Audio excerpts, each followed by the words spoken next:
पारिदिन्छु। तर रिचाको मौनताले ठूलो आँधीको सङ्केत गरिरहेको थियो।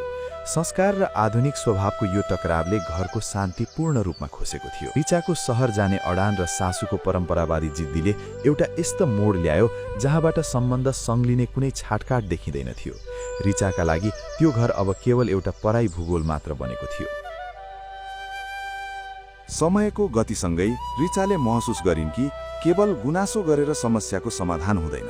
उनले आफ्नो शहरीय अहमलाई थाती राखेर गाउँको जनजीवनमा घुलमिल हुने एउटा साहसी प्रयास गर्ने निर्णय गरिन्। अर्को बिहान उनी सासूभन्दा पहिल्यै उठिन् र साडीको फेरो कम्मरमा बाँधेर आँगनमा निस्किन्। उनले गाउँका अन्य महिलाहरूसँगै घाँस काट्न वन जाने निधो गरिन्। हातमा हँसिया बोकेर जाँदा उनलाई वनको बाटो र भिरालो जमिनमा हिँड्न निकै शास्ति भयो। गाउँका महिलाहरूले उनको समाउने शैली र काम गर्ने ढिलो तरिकालाई हेरेर मुख थुनी थुनी जिस्क्याउन थाले। हेर त, सहरिया मेमसाबलाई घाँस काट्न पनि कति सकस भन्दै उनीहरू हाँस्थे।